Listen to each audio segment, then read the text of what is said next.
Hello friends, ये हमारे daily practice session में एक बार फिर से आप सभी का स्वागत है। हम लोग यहाँ पे सीडीपी हिंदी लैंग्वेज और एनालिटिकल एबिलिटी जो कि आपकी सब्जेक्ट के बाद सबसे ज़्यादा मार्क्स के पूछे जाएंगे, उसका हम लोग डेली डिस्कशन एट 6 PM पे कर रहे हैं। आप यहाँ पे जुड़ के टेलीग्राम पे इसका PDF भी प्राप्त कर सकते हैं। सीडीपी जो आपका सेक्शन है TGT PGT specially TGT PGT special की दोनों में 20 मार्क्स और 15 मार्क्स के आएंगे, जो कि आपकी सब्जेक्ट के बाद सबसे ज़्यादा मार्क्स के आने वाले हैं।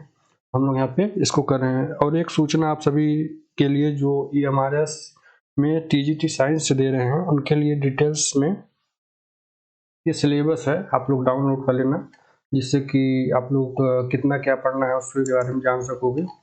यहाँ से ये डिटेल्स में सिलेबस है, ये जरूरी सूचना थी जो भी साइंस स्टूडेंट्स हैं उनके लिए। अब हम लोग आज का ये सेशन शुरू करते हैं। यहाँ से सबसे पहले यहाँ पे CDP हम लोग डिस्कस करेंगे, उसके बाद हिंदी लैंग्वेज, उसके बाद रीजनिंग, जिसे एनालिटिकल एबिलिटी बोलते हैं। पहला देखो, यहाँ पे CDP का पहला क्वेश्चन आज का, निम्न में से कौन सा एक उत्तम परीक्षण की विशेषताओं से भिन्न है। पहला ही क्वेश्चन है, ये आपका असेसमेंट से रिलेटेड क्वेश्चन है, तो काफी ये भी आपके टॉपिक में है, तो ध्यान रखना इसको। पहला क्वेश्चन देखते हैं, निम्न में से कौन सा एक उत्तम परीक्षण की विशेषताओं से भिन्न है। उत्तम परीक्षण मतलब बेहतरीन परीक्षण, एक गुड टेस्ट होना चाहिए, तो उसकी विशेषताओं से कौन भिन्न है। विश्वसनीयता, वैधता, वस्तुनिष्ठता या अभिक्षमता। तो देखो, ये जो विश्वसनीयता होती है, वैधता होती है और वस्तुनिष्ठता, ये तीनों आपके जो परीक्षण के हैं, इवेल्युएशन के हैं, जो असेसमेंट के हैं, उसके मापन हैं, यानी ये तीनों वैलिड होते हैं। जबकि आपकी जो एप्टीट्यूड है, अभिक्षमता, यह आपके आंतरिक किसी भी कार्य को करने की क्षमता को दर्शाता है। जैसे आप साइंस के स्टूडेंट हो सकते हैं, आप आर्ट के स्टूडेंट हो सकते हैं, यहाँ से आपको एप्टीट्यूड आपकी साइंस की हो सकती है, आर्ट की हो सकती है, या आपके इवेल्युएशन के लिए नहीं हो सकता। ठीक है, यहाँ पे जो इवेल्युएशन के लिए पूछ रहा है, उत्तम परीक्षण आपके असेसमेंट के लिए पूछ रहा है, तो ये तीन होंगे। यहाँ पे भिन्न के रूप में पूछा है, नेगेटिव के रूप में पूछा है, तो इसका जो आंसर सही हो जाएगा D option. Next question number second की ओर चलते हैं। मूल्यांकन चीजों और प्रक्रिया के महत्व को तय करता है, किसके द्वारा कहा गया है। ये स्टेटमेंट दिया हुआ है इवेल्युएशन से रिलेटेड, तो किसने कहा था इस स्टेटमेंट को, ये आपको बताना है। मूल्यांकन चीजों और प्रक्रिया के महत्व को तय करता है, किसने कहा था। एडम्स महोदय, रास, थॉर्नडाइक महोदय या फिर गेस्टाल्ट जी ने। यहाँ पे जो सेकेंड का आंसर हो जाएगा एडम्स। एडम्स इस स्टेटमेंट को कहते हैं, यानी मूल्यांकन चीजों और प्रक्रिया के महत्व को तय करता है, किसने कहा था, एडम्स को। वेरी वेरी मोस्ट है। और आपको बता दें, ये जो आपका CDP और हिंदी साथ में रीजनिंग जो सेक्शन चल रहा है, ये सीरीज, तो ये आपके KVS जैसे संस्थानों में भी जब आपकी TGT PGT की वैकेंसी आएगी, वहाँ भी काफ़ी हेल्पफुल रहेगा। सेम पैटर्न रहता है, EMRS में भी ये जनरल टॉपिक है जो कि सेम पैटर्न्स पे है, तो आप लोग इसको डेली कर सकते हो 6 PM पे। थर्ड क्वेश्चन आज का, निम्नलिखित में से कौन सा सतत और व्यापक मूल्यांकन से संबंधित नहीं है, यानी CC इसे बोलते हैं, कंटिन्यूअस एवं कॉम्प्रिहेंसिव इवैल्यूएशन, इससे संबंधित कौन सा ऑप्शन नहीं है, ये बताना है। ठीक है, पहला देखो यहाँ पे क्या दिया हुआ है, यह शिक्षण अधिगम प्रक्रिया का एक अभिन्न अंग है, तो ये सही होना चाहिए, बिल्कुल सही है, शिक्षण अधिगम प्रक्रिया का बिल्कुल एक अभिन्न अंग है। सेकेंड ऑप्शन क्या दिया हुआ है, यह विभिन्न शिक्षा क्षेत्रों में बच्चे की उपलब्धि पर केंद्रित है, ठीक बात है, ये भी सही है। सी ऑप्शन क्या दिया हुआ है, यह बच्चों को धीमे, खराब या बुद्धिमान के रूप में चिन्हित करने के उपयोगी है। नहीं, ये गलत हो सकता है, क्योंकि देखो, किसी भी बच्चे को खराब, बुद्धिमान, ये सब चीज़ों को इवेल्युएट किया नहीं जाना चाहिए, और ये CC की प्राथमिकता कभी नहीं हो सकती। ठीक है, CC 2009 में लाया गया था, 2009 में यह इवेल्युएशन के लिए लाया गया था, जो कि सभी एस्पायरेंट या स्टूडेंट के सभी एस्पेक्ट को मापन करता है। डी ऑप्शन क्या दिया हुआ था, इसे भारत के शिक्षा के अधिकार अधिनियम द्वारा अनिवार्य किया गया, ये भी सही ऑप्शन है। यानी यहाँ पे जो मूल्यांकन से संबंधित नहीं के रूप में पूछा है नेगेटिव सेंस में, तो इसका जो सही आंसर हो जाएगा सी ऑप्शन। ठीक है, तो ये भी ध्यान रखना, कई बार नेगेटिव पूछा जाता है, हम लोग पहले ही ऑप्शन देख के टिक करके चले जाते हैं, तो ये गलत हो जाता है। फोर्थ क्वेश्चन देखो, क्वेश्चन नंबर 4, शैक्षिक मूल्यांकन के लिए कौन सा कथन सही है। शैक्षिक मूल्यांकन के लिए कौन सा कथन, कौन सा स्टेटमेंट सही होना चाहिए। ऑप्शंस क्या दिए हुए हैं, यह आमतौर पर यूनिट के अंत में छात्रों से लिया जाता है, या फिर यह छात्रों का मूल्यांकन करने के सबसे पारंपरिक तरीके हैं, यानी पुराना तरीका है, या फिर इसमें दोनों रचनात्मक और समेकित मूल्यांकन, यानी क्रिएटिव और समेटिव असेसमेंट, ठीक है। या फिर ये डी ऑप्शन, शिक्षक के काम के भार को कम करता है, शैक्षिक मूल्यांकन। तो शैक्षिक मूल्यांकन संबंध में कौन सा स्टेटमेंट इन चारों में से सही है? तो इसका जो सही आंसर हो जाएगा सी ऑप्शन हो जाएगा, ठीक है। यानी इसमें दोनों क्रिएटिविटी और समेटिव असेसमेंट दोनों शामिल होता है। शैक्षिक मूल्यांकन के अंतर्गत सभी पक्षों को देखा जाना चाहिए, तभी वो एक बेहतरीन मूल्यांकन शैक्षिक मूल्यांकन कहलाएगा, ठीक है।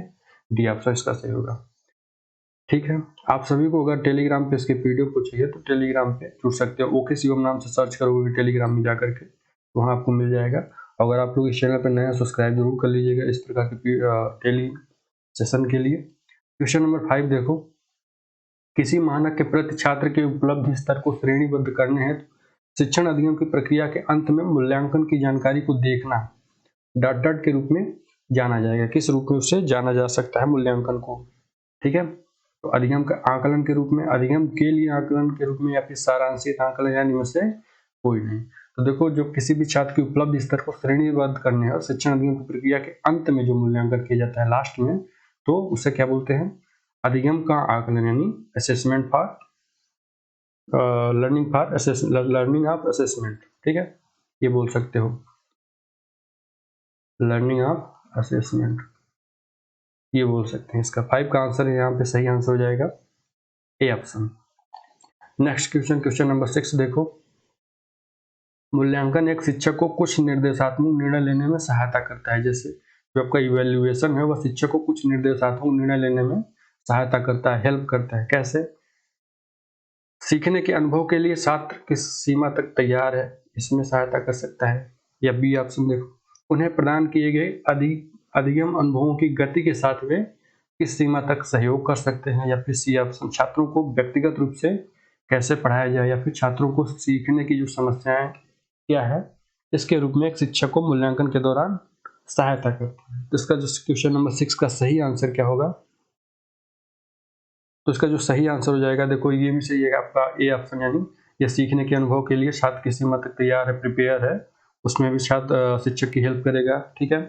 और जो आपका बी ऑप्शन है, यानी अधिगम अनुभवों की गति के साथ वे किस सीमा तक सहयोग कर सकते हैं, उसके गति किस प्रकार से तेजी से पढ़ाया जाए, धीरे पढ़ाया जाए, ये सब भी सहयोग कर सकता है टीचर्स के लिए। और आपका ये जो सी ऑप्शन है, यानी व्यक्तिगत रूप से कैसे पढ़ाया जाए, ये गलत है, यहाँ पे ये नहीं होगा, ठीक है। जबकि डी ऑप्शन, छात्रों को सीखने की समस्याएं क्या है, इसमें भी हेल्प करेगा। जो आपका इवेल्युएशन है, मूल्यांकन है, असेसमेंट जिसे बोल सकते हो, यानी इसका जो 6 का आंसर हो जाएगा यहाँ पे ए, बी और डी। ए, बी, डी ऑप्शन सही है, सी ऑप्शन गलत है। नेक्स्ट क्वेश्चन, क्वेश्चन नंबर 7 देखो, डॉट डॉट वह मूल्यांकन है जिसका उपयोग शिक्षण के अंत में अधिगम की प्रगति का आकलन करने हेतु किया जाता है। ऐसा कौन सा वह मूल्यांकन है जिसका उपयोग शिक्षण के अंत में अधिगम की प्रगति का आकलन करने हेतु किया जाता है? ऑप्शंस क्या दिए हुए हैं? औपचारिक मूल्यांकन हो सकता है, या फिर योगात्मक मूल्यांकन, अधिगम के लिए मूल्यांकन, मूल्यांकन और अधिगम। 7 का आंसर यहाँ पे क्या होगा? आंसर करो सभी लोग। तो इसका जो सही आंसर हो जाएगा योगात्मक मूल्यांकन, ठीक है, समेटिव असेसमेंट। योगात्मक मूल्यांकन वह मूल्यांकन है जिसका उपयोग शिक्षण के अंत में अधिगम की प्रगति का आकलन करने हेतु किया जाता है, ठीक है। तो 7 का आंसर जो हो जाएगा बी ऑप्शन हो जाएगा। नेक्स्ट क्वेश्चन, क्वेश्चन नंबर 8, सही विकल्प की पहचान करें जो इंगित करता है कि नैदानिक परीक्षण मान्य है। जो आपका डायग्नोस्टिक असेसमेंट होता है वह किसके लिए मान्य होता है? अलग अलग समय पर दिए गए परीक्षण समान परिणाम देते हैं, या फिर परीक्षण सामग्री निर्देशपरक उद्देश्यों से समानता रखती है, या फिर विभिन्न छात्रों को दिए जाने वाले परीक्षण समान परिणाम देते हैं, या फिर उपयुक्त में से कोई नहीं। तो देखो, डायग्नोस्टिक असेसमेंट यानी परीक्षण के बारे में बात करना है, तो इसका जो सही आंसर हो जाएगा 8 का बी ऑप्शन हो जाएगा। परीक्षण सामग्री निर्देशपरक उद्देश्यों से समानता रखती है। जो आपकी परीक्षण सामग्री है उसमें जो निर्देश दिया है उसी अनुरूप पूछा जाता है उसमें, क्योंकि नैदानिक परीक्षण एक तरह से कमजोर बच्चों के लिए होता है। तो यहाँ पे 8 का आंसर हो जाएगा बी ऑप्शन। 9 क्वेश्चन देखो, क्वेश्चन नंबर 9, वाइगोत्स्की के अनुसार छात्रों के प्रदर्शन का आकलन करने हेतु निम्न में से कौन सी विधि सबसे अच्छी है? वाइगोत्स्की महोदय के अनुसार छात्रों के प्रदर्शन अगर करना है, प्रदर्शन का आकलन करना है, तो उनके लिए कौन सी विधि सबसे उपयुक्त वो मानते हैं। तो ऑप्शंस क्या दिए हुए हैं? वस्तुनिष्ठ बहुविकल्पी प्रकार के प्रश्न दिए जाएं, मानकीकृत परीक्षण उनका किया जाए, या फिर सहयोगात्मक परियोजनाएं उनके लिए आयोजित की जाए, या फिर तथ्य आधारित स्मरण प्रश्न करवाए जाएं। तो देखो वाइगोत्स्की महोदय एक कंस्ट्रक्टिविस्ट थे, वो सामाजिक अवधारणाओं में विश्वास करते हैं, वो सहयोगात्मक परियोजनाओं को प्रेफर करेंगे यहाँ पे। ठीक है, तो यहाँ पे जो 9 का आंसर हो जाएगा, सही आंसर सी ऑप्शन हो जाएगा। ठीक है, नेक्स्ट क्वेश्चन नंबर 10 देखो, निम्नलिखित में से कौन एक छात्र का मूल्यांकन करने के लिए एक अच्छे परीक्षण की विशेषता नहीं है। ध्यान रखना, नहीं के रूप में पूछा है, एक अच्छे परीक्षण की विशेषता नहीं है। तो ऑप्शंस क्या दिए हुए हैं, केवल उद्देश्यों की परख करना, या फिर विश्वसनीय होना उस परीक्षण का, या वैध होना, या फिर इनमें से कोई नहीं। यहाँ पे देखो 10th का जो आंसर हो जाएगा, नहीं के रूप में पूछा है, एक अच्छा परीक्षण कौन सा नहीं है, तो केवल एक उद्देश्य। मान लो कि अगर वो साइंस का स्टूडेंट है, तो उसके साइंस के किसी एक चीज को अगर आप लोग जज कर रहे हैं, टीचर्स जज कर रहा है, तो केवल एक उद्देश्य की उसकी पूर्ति हो रही है, जबकि उसकी दूसरी उद्देश्यों की पूर्ति नहीं कर पा रहा है, ऐसा असेसमेंट बेहतरीन असेसमेंट नहीं कहा जा सकता है। असेसमेंट ऐसा होना चाहिए जो विश्वसनीय भी हो, वैध हो। ठीक है, ये सारे गुणों को समाहित करता हो। यानी 10 का जो आंसर हो जाएगा यहाँ पे, सही आंसर नेगेटिव के रूप में पूछा है, तो ए ऑप्शन हो जाएगा। ये सीडीपी के 10 क्वेश्चन यहाँ पे कंप्लीट हो रहे हैं। अब हम लोग यहाँ पे नेक्स्ट सेक्शन को हिंदी को करेंगे। तो आपका हिंदी का आज का ये पहला क्वेश्चन देखो क्या दिया हुआ है इसमें, निम्न में से विशेषण के कितने भेद हैं। विशेषण के भेद बताने हैं कितने होते हैं। तो ऑप्शंस क्या दिए हुए हैं, 8 भेद, 6 भेद, 2 भेद या 4 भेद। आप लोग कमेंट बॉक्स में लिखना, इससे याद रहेगा आप लोगों को कितने भेद और कौन कौन से होते हैं। मैं बता देता हूँ आपको फिलहाल। इसका जो सही आंसर हो जाएगा, विशेषण के 4 भेद होते हैं। और कौन कौन से होते हैं इसकी बात की जाए तो सबसे पहले गुणवाचक होता है, और परिमाणवाचक होता है, संख्यावाचक होता है, और सार्वनामिक। ठीक है, सार्वनामिक विशेषण होता है। यानी जो पहले का सही आंसर हो जाएगा डी ऑप्शन। हिंदी का पहला क्वेश्चन था। नेक्स्ट क्वेश्चन नंबर 2 देखो, निम्न में से कौन सा शब्द अक प्रत्यय, प्रत्यय पूछा है यहाँ पे, वो भी अक प्रत्यय से युक्त नहीं है। यहाँ पे देखो नेगेटिव सेंस भी लगा दिया है, हम लोग फटाक से देखेंगे और अक वाले को पहले ही ऊपर दिख रहा है, कारक में अक प्रत्यय है, टिक करके चले आएंगे। ऐसे गलत हो जाता है, ध्यान रखना। यहाँ पे जल्दीबाजी में नेगेटिव को एक नंबर आपकी गलत हो जाएंगे, ऊपर से नेगेटिव मार्किंग भी है, उसके बाद नेगेटिव भी जाएगा 1/3। ठीक है, तो यहाँ पे कौन से शब्द में अक प्रत्यय नहीं है इसकी बात करना है। तो देखो कारक में अक प्रत्यय है। प्रत्यय का मतलब होता है जो अंत में जुड़े। ठीक है, कारक देखो कार धन अक ऐसे कुछ कर सकते हो। अक प्रत्यय लास्ट में आ रहा है ना, अक यहाँ पे देखो अछुपा हुआ है, में अक आ रहा है, पाठक ठक अक आ रहा है ना, तैराक राक, इसमें आक आ रहा है, तो ये ऑप्शन आपका गलत होगा। जबकि पालक में अक आ रहा है अंत में। ठीक है, तो यही पूछा है कि अक प्रत्यय से उपयुक्त नहीं है कौन सा, तो इसका सही आंसर हो जाएगा सी ऑप्शन। ठीक है, और अगर आप लोग इस चैनल को सब्सक्राइब नहीं किए, सब्सक्राइब जरूर कर लेना। नेक्स्ट क्वेश्चन नंबर 3 देखो, वाच्य के कितने भेद होते हैं। वाच्य के यहाँ पे भेद बताना है, कौन कौन से होते हैं और कितने होते हैं। ठीक है, तो वाच्य के भेद को आप लोग कमेंट बॉक्स में लिखना, मैं बता देता हूँ कितना होते हैं। ऑप्शन इसका जो सही होगा 3। कौन कौन से होते हैं कमेंट बॉक्स में लिख के बताना, वाच्य के कितने भेद होते हैं। क्वेश्चन नंबर 4 देखो, निम्न में से पाश्चात्य का विलोम, अब विलोम पूछा है, पाश्चात्य का विलोम क्या होगा, पश्चिमी, पश्चिमी, पश्च या फिर पौवार्थ। तो इसका जो सही आंसर हो जाएगा पाश्चात्य, यानी इसका जो पश्चिम में रहने वाला, पाश्चात्य मतलब पश्चिम में रहने वाला इसको कह सकते हो। और इसका जो विलोम हो जाएगा पौवार्थ हो जाएगा। ठीक है, डी ऑप्शन। ये भी पश्चिम से संबंधित होता है, इसका मतलब भी पश्चिम से संबंधित होता है, इसलिए इसे विलोम के रूप में देख सकते हो। ठीक है, नेक्स्ट क्वेश्चन नंबर 5 देखो, मैं खाना अपने आप बना लूंगा, वाक्य में कौन सा सर्वनाम है, सर्वनाम बताना है। इसमें कौन सा सर्वनाम होगा, निजवाचक, प्रश्नवाचक, संबंधवाचक या निश्चयवाचक। मैं खाना अपने आप बना लूंगा, तो इसका जो सही आंसर हो जाएगा कौन सा हो जाएगा, कौन सा सर्वनाम होगा, निजवाचक। अपने के ये वाक्य में देखो, मैं खाना अपने आप बना लूंगा, मतलब स्वयं के लिए इंगित कर रहा है।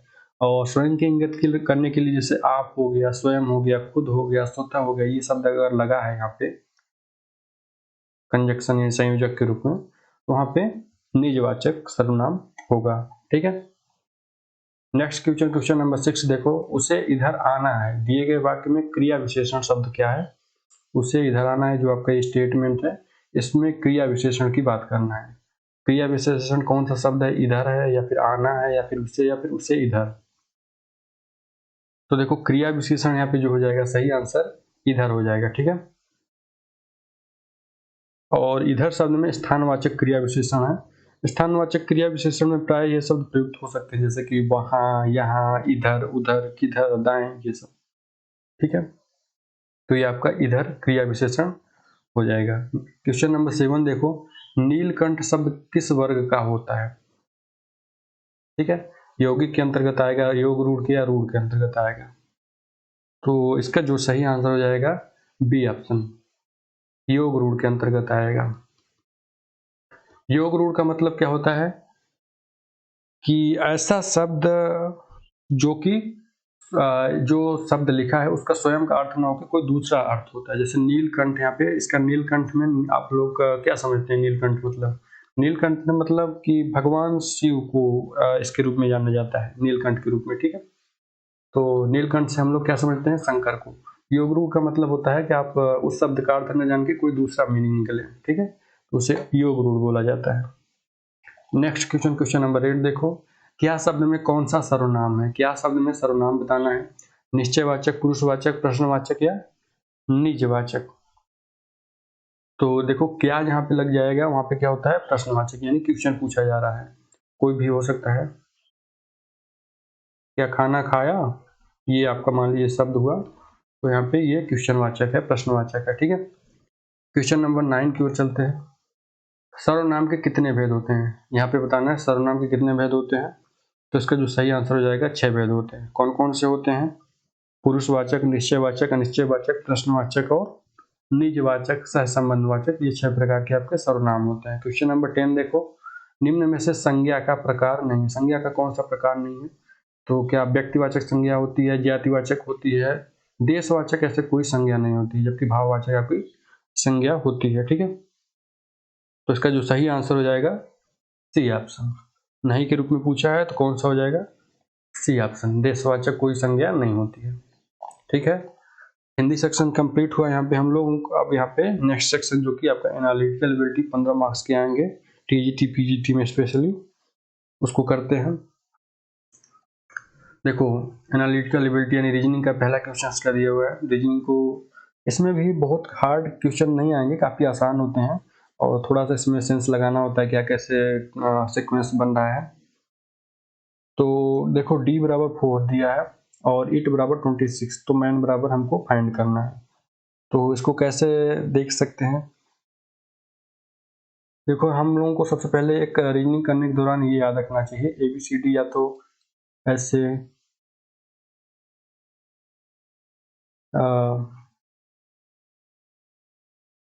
TUVWXYZ, ये ऐसे फटाक से आप लोग पेपर्स में जब एग्जाम के दौरान लिख सकते हो अगर भूल जाते हो, और यहाँ पे इनकी नंबरिंग भी कर सकते हो। और सबसे अच्छी बात ये होगी कि आप नंबर याद रखो, कौन सा अल्फ़ाबेट किस नंबर पे आ रहा है। जैसे आपका C3 नंबर पे आ रहा है, ठीक है, Z आपके 26 नंबर पे आ रहा है, तो रीजनिंग में काफ़ी आसान हो जाएगा इस प्रकार के क्वेश्चन को सॉल्व करना। अब यहाँ पे देखो ईट जो लिखा है, ई को अगर हम लोग यहाँ पे विच्छेद करें तो ई का नंबर है 5वां, ए का नंबर होता है 1 और टी का नंबर हो आपका 20। ठीक है। टी का आपका नंबर 20 है, ई का नंबर आपका 5 है, यहाँ पे देखो 5वें नंबर पे आएगा, और ए आपका पहले नंबर पे है। अब इनमें देखो ऐसे डी में 4 नंबर का दिया हुआ है। अब मैन को हम लोग अगर निकालने तो एक सीक्वेंस बन जाएगी। देखो 20, 5, 25, 1, 26, इन तीनों को अगर जोड़ दिया जाए तो टोटल 26 आ रहा है, यानी इनके नंबर्स को जोड़ दिया गया है, बस हो गया। तो यम का कौन सा नंबर होगा? यम का होगा 13, ए का हो जाएगा आपका +1 और एन का 14। अब इन तीनों का योग क्या हो जाएगा? तो 28, यानी 4 3 7 1 8 28 आएगा। ठीक है। तो इसका सही आंसर ए हो जाएगा। इस तरह से हम लोगों को रीजनिंग करना होता है। आसान है, बिल्कुल आसान है। क्वेश्चन नंबर 2 देखो, इसमें कैसे कर सकते हो, क्या सीक्वेंस बन रहा है इसमें। अमन को ये लिखा जाता है, आशा को ये लिखा जाता है, तो मानस को किस प्रकार लिखा जाएगा? ठीक है। तो इसको किस प्रकार किया जा सकता है? इसमें भी वही है, सेम टू सेम। आप अमन लिख लो यहाँ पे और इनकी नंबरिंग कर लो। अमन 1 नंबर पे आएगा, नहीं सॉरी यहाँ पे नंबरिंग ये लोग दे रखे हैं पहले से 2, 1 और 4 ये, ठीक है। आशा की नंबरिंग क्या दे रखा है 1781 ये दिया है ना यहाँ पे, ये नंबर दिया है इसका, ये नंबर इसका दिया है। अब इसी से हम लोग इसी नंबर को यहाँ पे भी यूज कर लेंगे माइनस में। तो देखो यहाँ पे m का कौन सा नंबर दिया है 2 दिया है, तो यहाँ पे 2 रख दो। a का कौन सा नंबर दिया हुआ है 1 दिया हुआ है, ठीक है। n का नंबर कौन सा है यहाँ पे 4 दिया हुआ है, और a का कौन सा नंबर दिया हुआ है 1 दिया है, यस का कौन सा नंबर दिया है 7, ठीक है। तो ये आपका आंसर आ गया है 2, 1, 4, 1, 7। कौन से ऑप्शन में है, तो इसका जो आंसर हो जाएगा D option 2, 1, 4, 1, 7। Next question, question number 3 देखो, b बराबर 25, सन बराबर 27, तो कार बराबर फाइंड करना है। अब इसमें क्या सीक्वेंस बन सकता है देखो, तो इसमें नंबरिंग किया गया देख सकते हो, ठीक है। यहाँ पे देखो सन को अगर हम लोग लिखें तो किसके योग से बन सकता है 8 + 6 + 13 बराबर 27, इनका जो नंबरिंग का योग आएगा कार में इसी तरह से हो जाएगा, ठीक है। बी की नंबरिंग जो आपकी दी है 25, वो आपका जेड की तरफ से गिना गया है, इसलिए उल्टा इसका नंबरिंग दिया हुआ है, तो उल्टी की तरह से हम लोग देखेंगे, ठीक है, उल्टा तरफ से, ठीक है। तो कार यहाँ पे देखो, कार का क्या होना चाहिए सी का हो जाएगा 24, उल्टा देखेंगे जेड से, जेड को 1 मानिएंगे तो सी 24 नंबर पे आएगा, ए 26 पे आएगा और आर आपका 9 पे आएगा। अब इन तीनों का योग 59। ये सीक्वेंस यहाँ पे हम लोगों को दिया हुआ है विपरीत क्रम में, तो इसका जो आंसर हो जाएगा बी ऑप्शन हो जाएगा, ठीक है। नेक्स्ट क्वेश्चन, क्वेश्चन नंबर 4 देखो, यदि अल्फाबेट को इससे इस रूप में कूटबद्ध किया जाता है तो ये इस शब्द को किस रूप में लिखा जाएगा, इसको बताना है। देखो इसमें किस प्रकार का सीक्वेंस लगाया जा सकता है, देखो अल्फाबेट का नंबरिंग दिया है, ठीक है। इसको क्या नंबर दिया हुआ है 2, 3, 4, 5, 2, 9, 8, 7, ठीक है। उसी प्रकार से हम लोग यहाँ पे लिख लेंगे TEBPHAAL, ये यहाँ पे दिया हुआ है, ठीक है। अब इसमें देखो टी का नंबर क्या है, तो यहाँ पे देखो टी का नंबर 7 है, 7 रख दो। ई का नंबर क्या है 8 है, बी का नंबर 9 है, उल्टा करके दिया है, ठीक है। ए का नंबर यहाँ पे 2 है, एच का नंबर क्या दिया हुआ है 5 दिया हुआ है, और पी का नंबर क्या दिया हुआ है 4 दिया हुआ है, और यल का नंबर क्या है यहाँ पे 3 दिया हुआ है, ठीक है। तो ये आपका आंसर हो गया 7, 8, 9, 4। कौन सा ऑप्शन है 7, 8, 9, 4, दो में है 5, 2, तो ये वाला आंसर हो जाएगा, ठीक है, बी ऑप्शन। क्वेश्चन नंबर 4 किस तरह से करना था। क्वेश्चन नंबर 5 देखोगे, इसमें क्या करना है, इसमें 432 को ये लिखा है और इसको ये लिखा है, इसको ये लिखा है, सॉरी हमने गलत पढ़ा यहाँ पे, इसको किस रूप में लिखा है, इसको इस रूप में लिखा है, इसको इस रूप में लिखा है, इसको इस रूप में लिखा है। तो कोल्ड के लिए कौन सी संख्या है, ठीक है, कोल्ड के लिए संख्या यहाँ पे बतानी होगी। तो देखो 432 को क्या लिखा है इन्होंने हॉट एंड ह्यूमिड लिखा है, 257 को क्या लिखा है कोल्ड एंड कफ लिखा हुआ है, 796 को मेडिसिन फॉर कफ होगा लिखा है, ठीक है। तो यहाँ पे जो 5 का कूट होना चाहिए यहाँ पे कोल्ड के लिए होगा, तो इसका जो आंसर हो जाएगा सी ऑप्शन हो जाएगा। आसान है, ये भी काफी आसान है। नेक्स्ट क्वेश्चन, क्वेश्चन नंबर 6 देखो, यदि v = 5 r = 9 तो मैप बराबर बताना है, क्या होगा, ठीक है। तो देखो जो v है, v का जो 5 मान है, तो दाएं छोर से विपरीत क्रम में v की स्थिति की संख्या को दर्शा रहा है, तो इसी प्रकार से हम लोग मैप को भी एडजस्ट कर लेंगे। अगर दाएं छोर से देखा जाए तो इसका नंबर क्या आ जाएगा, m का 14 आएगा, 26 आएगा और p का आएगा 11। अब इन तीनों का योग कितना होना चाहिए, अगर योग कर दें तो 6, 4, 10, 1, 11, 1, 2, 3, 4, 1, 5, 51, तो इसका जो आंसर आ जाएगा डी ऑप्शन हो जाएगा, ठीक है। और ये सिर्फ नंबरिंग का खेल है यहाँ पे, अगर नंबरिंग याद नहीं है तो सबसे पहले ABCD लिखो यहाँ तक m तक, फिर n से उसके नीचे लिखते जाओ, टोटल z तक 26 अक्षर आएंगे और उसके ऊपर नंबरिंग कर दो। तो ये एक तरीका हो सकता है, लेकिन याद रखोगे तो सबसे बेस्ट होगा, टाइम बचेगा ये सब लिखने में, ठीक है। तो इस तरह से क्वेश्चन नंबर 6 का आंसर डी हो जाएगा। क्वेश्चन नंबर 7 देखो, यदि राइट को इस रूप में लिखा जाता है और रॉन्ग को किस रूप में लिखा जाएगा। राइट में मतलब ये आर का नंबर 23 दिया है, आई का नंबर 14 दिया है, जी का नंबर आपका 12 दिया है सॉरी, और एच का 13, टी का 25 दिया हुआ है, ठीक है। तो इस तरह से हम लोग रॉन्ग को भी यहाँ पे कर लेंगे। कैसे करेंगे, यहाँ पे देखो क्या सिक्वेंस हो सकता है। सबसे पहले तो हमको नंबरिंग याद होना चाहिए, आर किस स्थान पे आता है, आई किस स्थान पे आता है। देखो आर आता है आपका 18 पे, ठीक है, आई आता है 9 पे, जी आता है 7 पे, ये नंबरिंग की मैं बात कर रहा हूँ, ठीक है। एच आता है 8 पे, टी आता है 20 पे। अब इनमें देखो कुछ सेकेंड्स, यहाँ पे 23 दिया है इसकी वैल्यू, और यहाँ पे आ तो उसकी नंबरिंग 18 रहा है, तो इसमें माइनस कर देंगे तो कितना आएगा, +5 आ जाएगा। 23 में 18 को माइनस करेंगे तो 5 आ जाएगा। इसी प्रकार से 14 में 9 को अगर माइनस कर रहे हैं तो यहाँ पे भी 5 आ रहा है, मतलब +5 जोड़ा गया सभी में, ठीक है। +5 जोड़ देंगे तो ये 23, 14, 12, 13 ये सब मिल जाएगा, जो कि ये आ इस तरह से सीक्वेंस बना है। रॉन्ग को भी इसी तरह से हम लोग कर लेंगे। रॉन्ग को क्या करेंगे, देखो डब्ल्यू का नंबर है 23, आर का 18, और ओ का जो है 15 है होता है, एन का 14 होता है, और जी का 7 तो होता ही है। अब इन सभी में 5 जोड़ दो, +5 तो आंसर आ जाएगा, ठीक है। तो 23 और 5, 5 3 8 यानी 28, ये पहला ही मिल गया हम लोगों को। यहाँ पे 28 का और ऑप्शन में नहीं है, तो इसका जो सही आंसर हो जाएगा डी ऑप्शन हो जाएगा। नेक्स्ट क्वेश्चन, क्वेश्चन नंबर 9 देखो, यही पेन को इस रूप में कूटबद्ध किया जाता है, LIC को इस रूप में, तो पेंसिल को किस रूप में किया जाएगा, ठीक है। तो ये तो और आसान है, इसमें कुछ करना नहीं होगा। देखो पेन के लिए क्या दिया हुआ है, P के लिए आपका ये क्वेश्चन टैग है, E के लिए आपका स्टार है, N के लिए एंड है, ठीक है।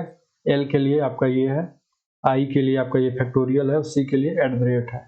तो इसी तरह से हम यहाँ पे देखो P के लिए क्या रखेंगे, P के लिए देखो क्वेश्चन टैग दिया, क्वेश्चन टैग से स्टार्ट कौन हो रहा है, 2 स्टार्ट हो रहा है। दूसरा देख लेंगे E के लिए क्या दिया, स्टार दिया हुआ है, स्टार से भी दूसरा, दोनों ये दोनों ऑप्शन तो कैंसिल हो गए। अब इन दोनों में से सेलेक्ट करना है, तो N के लिए कौन सा है, N के लिए एंड लगा हुआ है, ठीक है, एंड दोनों में दिया हुआ है, मतलब यहाँ तो कैंसिल हो गया। फिर C देखो, यहाँ पे C के लिए ये चिन्ह है, इसमें कौन सा है, सॉरी C के लिए ये लास्ट वाला है, @ इन दोनों में है। और I के लिए क्या दिया हुआ है, I के लिए ये फैक्टोरियल दिया हुआ है, फैक्टोरियल का चिन्ह, तो फैक्टोरियल भी दोनों में है, यानी लास्ट तक ले जाएगा हम लोगों को। L के लिए क्या दिया हुआ है, L के लिए ये वाला चिन्ह दिया हुआ है, ठीक है। तो फाइनली ये आंसर हो जाएगा C ऑप्शन। इस तरह से करना होता है, काफी आसान था। क्वेश्चन नंबर 9 देखो, किसी निश्चित भाषा में ABCDEF और GHI को रैम प्ले फुटबॉल लिखा जाता है, ठीक है। 2 GHI और री को फुटबॉल इज ए स्पोर्ट लिखा जाता है।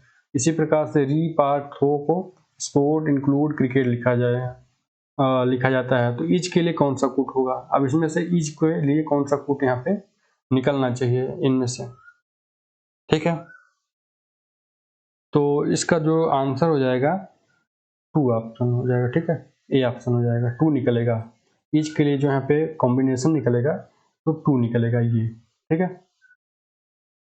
क्वेश्चन नंबर 10 देखो, यदि मैंगो को इस रूप में लिख दिया जाए तो एप्पल को किस रूप में लिखा जा सकता है। देखो ये उल्टा कर दिया गया है, यहाँ पे OGNAM, ये मैंगो का उल्टा है, यहाँ पे मैंगो या MANGO, इस तरह से मैंगो है, ठीक है।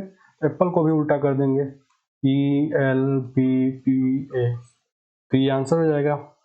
ऐसा कौन सा है, ए ऑप्शन है, ELPPA। तो ये आपका रीजनिंग का 10 प्रमुख क्वेश्चन था।